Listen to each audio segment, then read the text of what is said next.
हे friends, आज है day 16 30 days tech fact challenge का।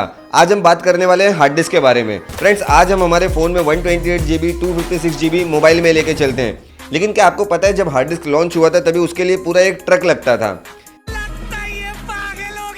जी हाँ, आपने सही सुना।